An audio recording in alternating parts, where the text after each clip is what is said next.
"We're giving your division to my nephew.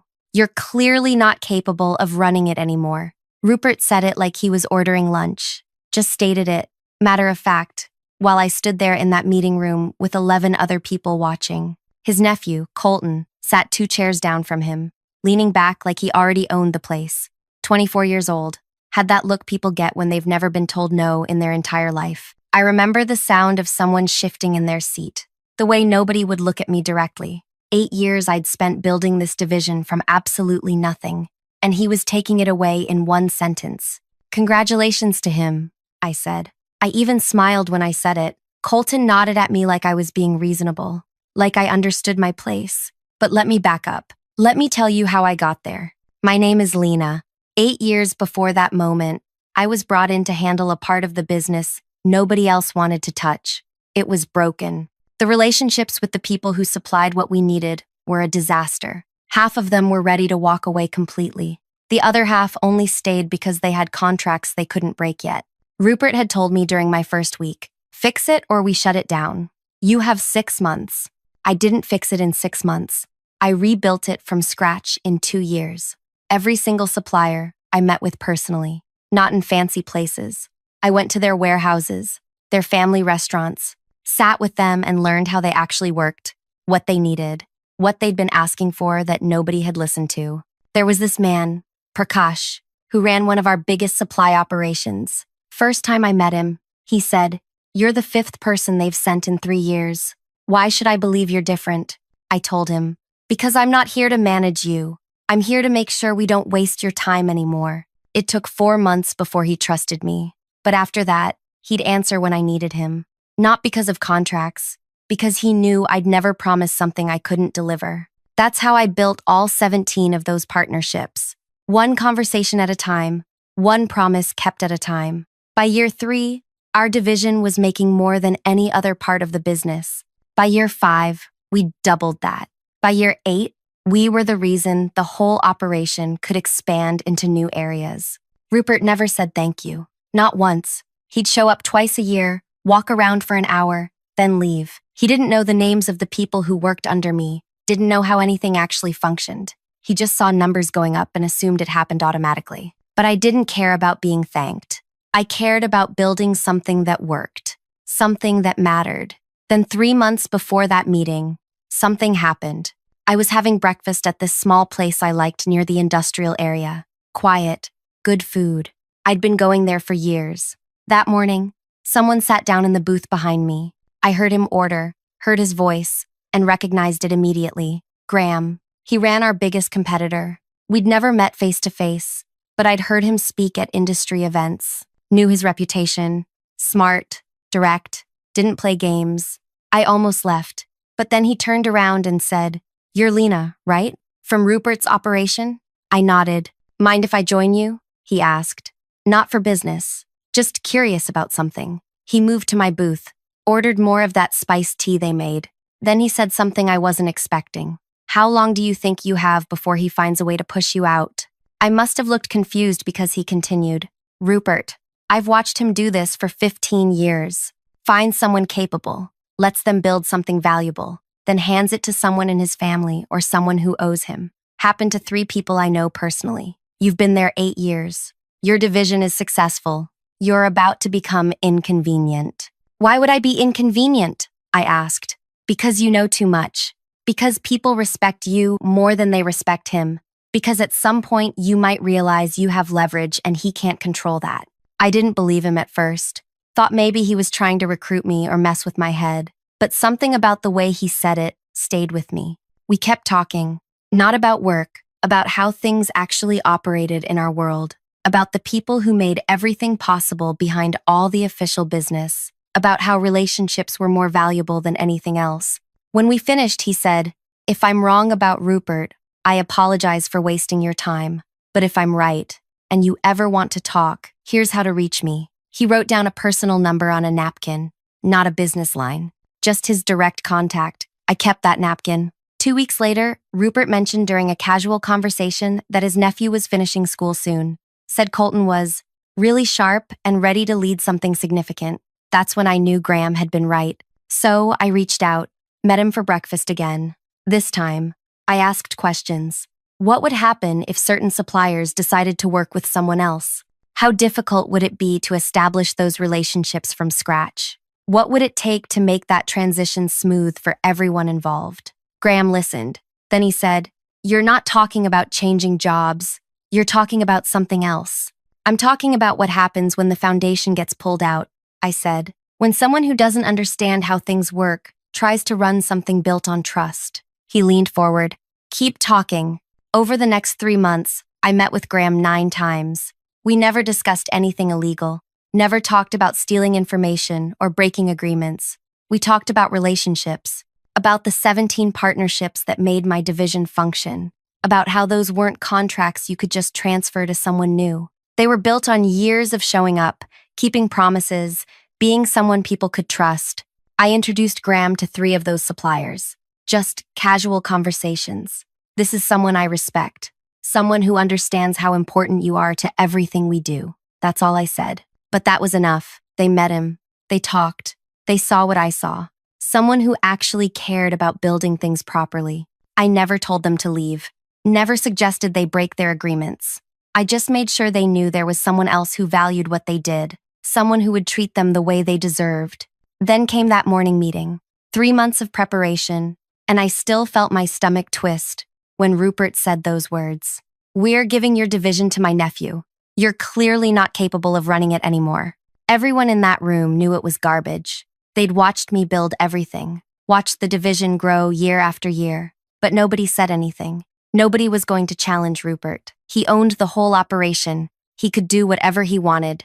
Colton sat there looking pleased with himself, like he'd accomplished something. After the meeting ended, people came up to me quietly. "This isn't right. We know what you built here. This is wrong." I thanked them, told them it was fine, told them to support Colton and help him succeed. But I wasn't fine. I was furious, not just at losing what I'd built, at the disrespect, at the lie that I wasn't capable when everyone knew the truth, at watching someone who'd done nothing get handed something they didn't understand and couldn't possibly run. Before I continue further, thank you for listening to this. I know these stories aren't easy to hear, especially when you've been through something similar. If you're listening while working, driving, or just trying to get through your day, I appreciate you being here. Now, back to the story.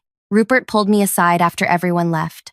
"I hope you understand this is just business," he said. "Colton needs experience running something substantial.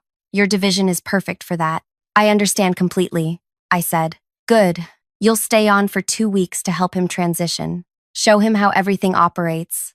Introduce him to your contacts." "Of course." He actually looked relieved, like he'd expected me to fight, and was happy I was being professional. That Friday, Colton gave a speech to everyone in the division.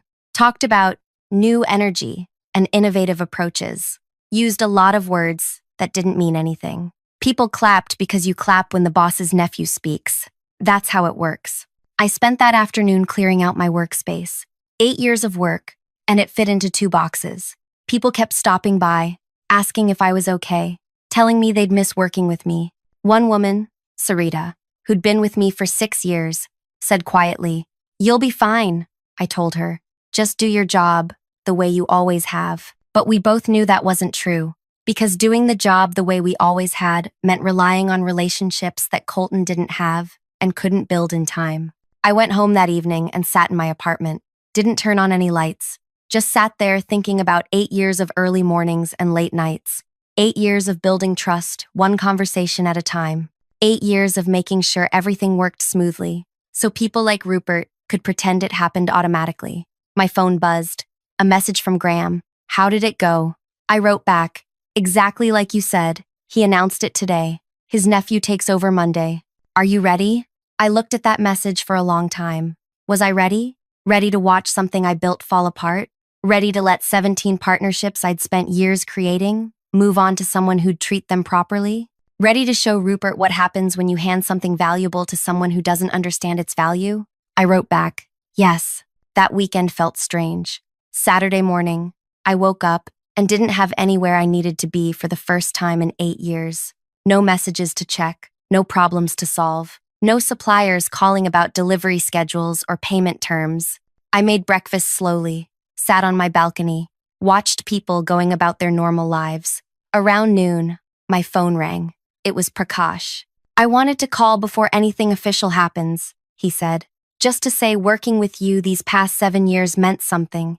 You treated us like partners, not just people filling orders." "It meant something to me too," I said. "This new person, the nephew, you think he understands how things work?" "No," I said honestly. "But that's not my problem anymore." There was a pause. Then Prakash said, "What if it became someone else's opportunity instead?" "What do you mean?" "I mean, I've been talking to some people. People who understand how to build relationships properly. People who remind me of you." "Graham," I said. "Yes, we met a few weeks ago. You introduced us. He's different from most people in this business. Reminds me of why I got into this work in the first place. He's good people," I said. "So, I've been thinking, my contract with your old place ends Monday morning, technically. There's a renewal clause, but it requires both parties to agree. What if I just don't agree?" "That's your choice to make," I said carefully. "It is, and I'm making it. Just wanted you to know." After he hung up, 3 more suppliers called that day. Similar conversations, thanking me, mentioning they'd met Graham, asking careful questions about what I thought they should do. I didn't tell them to leave. I didn't have to. They'd already decided. They just wanted me to know they remembered who'd actually valued their work all these years. Sunday evening, Graham called. "Tomorrow's going to be intense. You sure you want to watch this happen?" "I built it," I said. "I should see what happens when someone breaks it." "Fair enough. Just remember, once this starts, there's no stopping it. Those relationships are going to walk. The division is going to struggle. People who work there, people you hired and trained, they're going to suffer too." I'd thought about that. Thought about Sarita and the others who'd trusted me, who'd worked hard and didn't deserve to get caught in this. "I know," I said, but Rupert made his choice. He decided someone who'd never built anything deserved to run something that took years to create. Now he gets to learn what that actually costs. Monday morning, I didn't go anywhere near the office.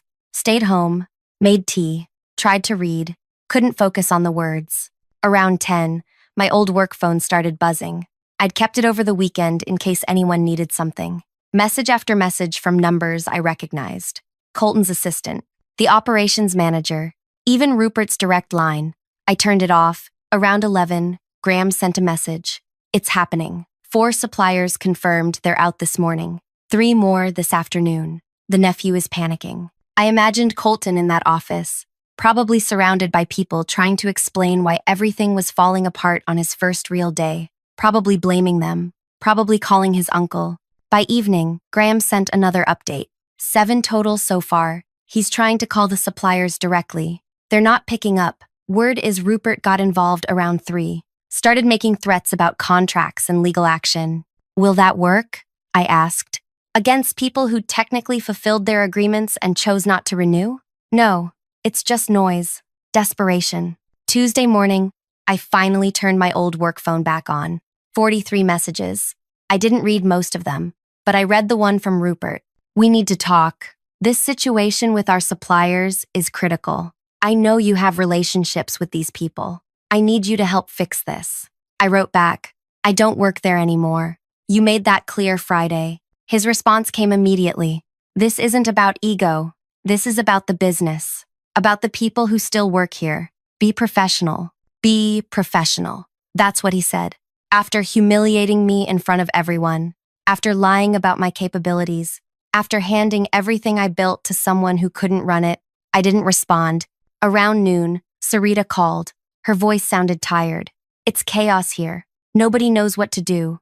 We have orders we can't fill. Colton keeps having meetings, but nothing changes. He asked me this morning how to contact Prakash. I told him I didn't have that information." "You did the right thing," I said. "Did I? Because people are worried about their jobs now. If this division fails, what happens to us?" That hit hard, because she was right. I'd wanted Rupert and Colton to face consequences, but the people who'd worked with me, who'd trusted me, they'd face consequences too. "I'm sorry," I said. "I didn't want this to hurt you. I know, but it is hurting us, and I need you to know that." After she hung up, I sat there feeling sick. Graham had warned me. People I cared about were going to get caught in this. I'd known that. But knowing it and feeling it are different things. Wednesday morning brought more messages. Colton, this time. Please. I know you're upset about how things went. I get it. But I need help. These suppliers won't talk to me. They won't even answer when I call. You built these relationships. You must know how to fix this. I stared at that message for a long time. Part of me, a small part, felt something like sympathy. He was 24. He didn't ask for this. His uncle put him in a position he wasn't ready for, and now he was drowning. But then I remembered him sitting there grinning while Rupert said I wasn't capable. Remembered him nodding like I was being reasonable when I congratulated him. He'd accepted something he didn't earn, and now he had to live with what that meant. I didn't respond. That afternoon, Graham called. It's officially a disaster. 9 suppliers have pulled out completely. 2 more are talking about it. The division can't operate. They're going to have to breach contracts with their buyers because they can't deliver. You know what that means. Legal problems, financial penalties, reputation damage. Exactly. And it all traces back to one decision: giving something complex to someone inexperienced. How's Rupert handling it? Badly. He gave a statement this morning, blaming supplier greed. Said they're taking advantage of a transition period, trying to paint himself as the victim. Will anyone believe that? The people who matter? No. They know how this business works. They know relationships don't disappear overnight unless something broke them, and everyone knows what broke them. Thursday, I finally went outside, took a long walk through the city, tried to clear my head, tried to figure out how I felt about what was happening. I'd wanted Rupert to face consequences. I'd wanted him to understand that you can't just hand something valuable to someone unqualified and expect it to work. I'd wanted Colton to realize that respect isn't inherited, but I hadn't fully considered the cost. The people who'd worked with me were suffering. The buyers who depended on us were suffering. Even some of the suppliers who'd built their operations around our partnership were having to scramble to redirect their resources. Graham had been right. Once it started, there was no stopping it. Friday morning, exactly 1 week after Colton took over, Rupert called me directly.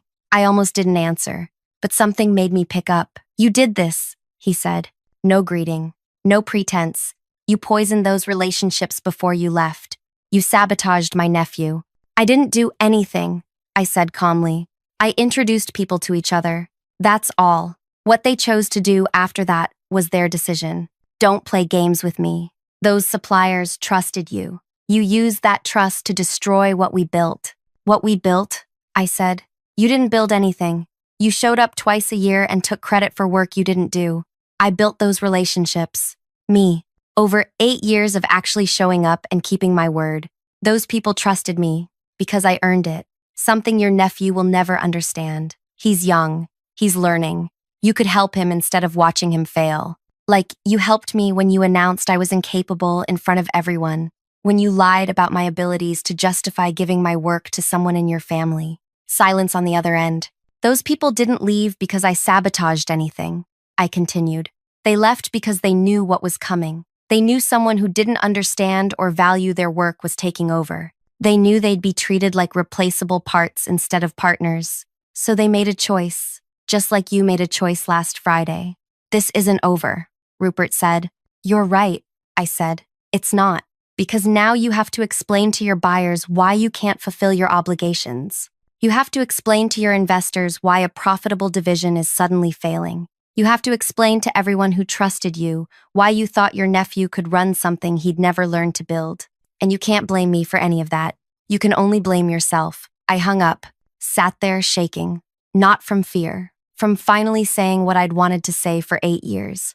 Every time he'd taken credit for my work, every time he'd dismissed what actually made things function, every time he'd acted like success happened automatically. That evening, Graham sent a final message. It's done. Colton is being moved to a different role. Rupert announced it an hour ago. Called it a strategic reassignment. The division is being restructured, which means they're trying to figure out how to salvage what's left. Learn. How long did he last? I asked. 19 days. 19 days. That's how long it took for 8 years of work to fall apart when someone who didn't understand it tried to run it. I should have felt satisfied. I should have felt vindicated, and part of me did. But mostly, I felt tired. Tired of fighting. Tired of watching people who'd never built anything think they deserved to lead. Tired of a system that valued connections over competence. Saturday morning, 1 week and 1 day after everything started falling apart, Sarita called again. "They want to hire you back," she said. "Rupert is offering to reinstate you. Same position, probably more money. He's desperate." "What did you tell him?" "I told him I'd pass along the message. I didn't tell him what I actually think, which is that you should never work for someone who disrespected you like that." "Thank you," I said. "So what are you going to do?" I looked out my window, watched the morning lights spread over the buildings, thought about 8 years of work that disappeared in 19 days, thought about Rupert's voice saying I wasn't capable, thought about Colton's grin. "I'm going to let them figure it out themselves," I said. "You won't even consider it?" Sarita asked. "No, because if I go back, nothing changes. Rupert learns he can disrespect people as long as he apologizes when it's convenient. And the next person he decides isn't useful anymore gets treated the same way I did. So, what will you do now?" That was the question, wasn't it? I'd spent 3 months planning how to pull everything apart. I'd spent 19 days watching it happen. But I hadn't spent much time thinking about what came after. "I don't know yet," I admitted, "but it won't be there." Over the next few weeks, I started getting calls from other people in the business. People who'd heard what happened. Some offered sympathy. Others offered jobs. One woman who ran a mid-sized operation said, "What you did took guts. Most people would have just quit and complained. You actually did something about it." "I didn't do anything illegal," I said. "I know. That's what makes it brilliant. You just let the truth show itself, that someone who doesn't understand relationships can't maintain them, that respect matters more than authority, that you can't transfer trust like you transfer a title." Those conversations helped, reminded me that what I'd done wasn't petty. It was necessary, because people like Rupert needed to understand there were consequences for treating people like they were disposable. About a month after everything fell apart, I met Graham for breakfast again. Same place where this all started. "So," he said, "what now?" "I've been thinking about that," I said. "I could work for someone else, build another division for another person who'd probably take credit for it eventually. Or I could do something different, something where the relationships I build stay mine." Graham smiled. "You're thinking of starting your own operation. Maybe. Small at first, working directly with suppliers and buyers, without all the layers in between. Being honest about what I can deliver and when. Building something based on trust instead of contracts. That's harder than working for someone else," Graham said. "You'll be responsible for everything, the successes and the failures." "I know, but at least nobody can take it away and give it to their nephew." He laughed at that. "Fair point. And for what it's worth, I think you'd be good at it. The suppliers I've started working with, they ask about you constantly, where you ended up, if you're okay. They respect you more than they ever respected Rupert." "How are they doing?" I asked.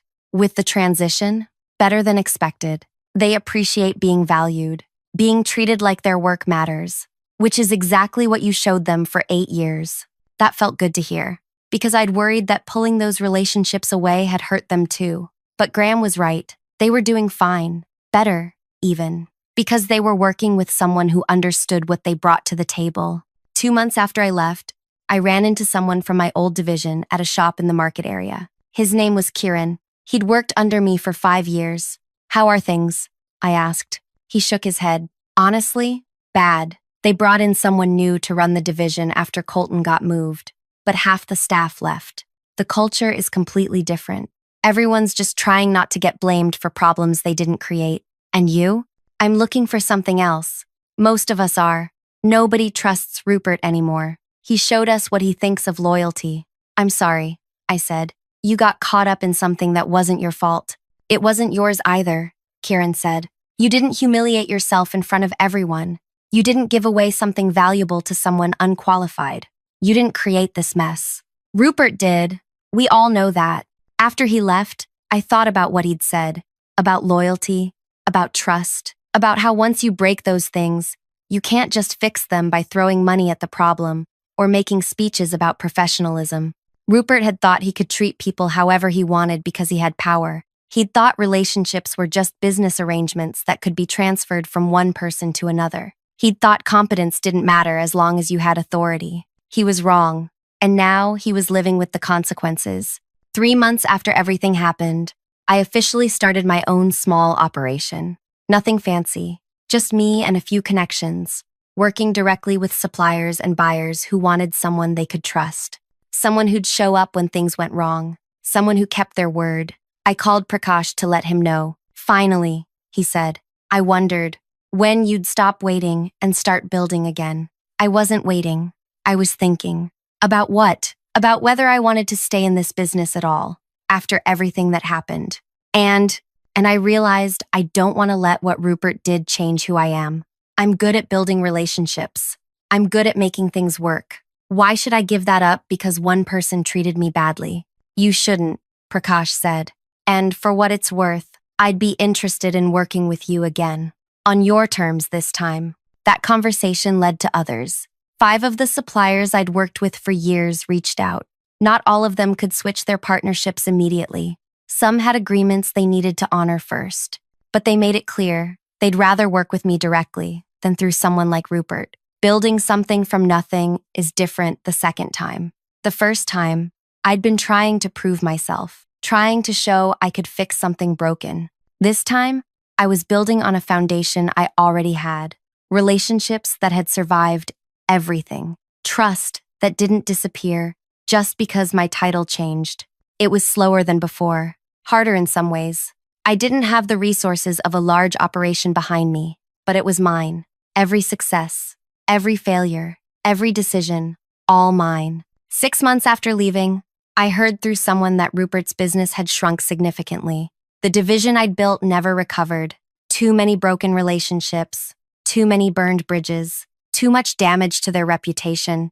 Some people might have felt satisfied hearing that, vindicated. Like it proved I'd been right all along, but I didn't feel that way. I felt sad that it had to happen. Sad that all those years of building something good ended because one person thought authority mattered more than respect. One afternoon, I got an unexpected call. It was Colton. I know you probably don't want to talk to me, he said. His voice sounded different, quieter, less certain. What do you want? I asked. To apologize. I didn't understand what I was taking from you. I didn't understand what you'd built or what it meant. I just thought my uncle was giving me an opportunity. He was giving you something I built, I said. There's a difference. I know that now. I lasted 19 days before everything fell apart. 19 days of people asking me questions I couldn't answer. 19 days of watching relationships I didn't build disappear. 19 days of realizing I had no idea what I was doing. Why are you telling me this? Because I want you to know I understand now. What you did, building those relationships, earning that trust, that took years. Real work, real skill. And my uncle and I, we treated it like it was nothing, like it was just transferable. I didn't say anything. I'm not asking you to forgive me, Colton continued. I'm just saying I understand now why what happened, and I don't blame you for it. After he hung up, I sat there processing that conversation. He'd apologized, admitted he was wrong, acknowledged what I'd built. It didn't change anything, didn't undo the humiliation or the disrespect, but it meant he'd learned something. That maybe next time he got an opportunity, he'd understand the difference between being given something and earning something. A year after everything happened, my operation was stable, small but growing. I worked with 8 suppliers regularly, had relationships with 15 different buyers, made enough to live comfortably and pay the 2 people I'd hired to help. One of those people was Sarita. She'd left Rupert's operation 6 months after I did, called me asking if I needed help. We met for tea and I told her honestly, I couldn't pay what she'd been making before.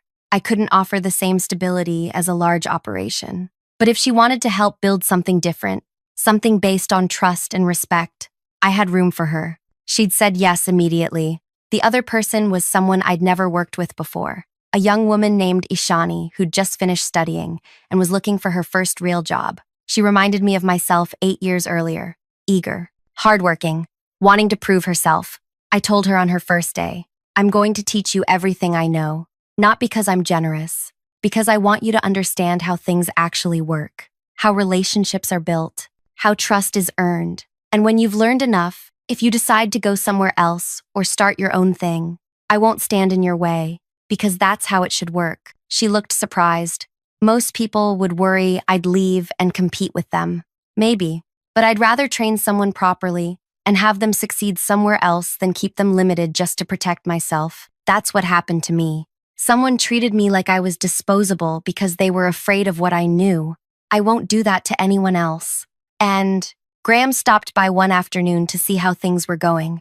We sat in my small workspace, nothing fancy, just a room I rented in a shared building, and talked about how different the business landscape looked from this angle.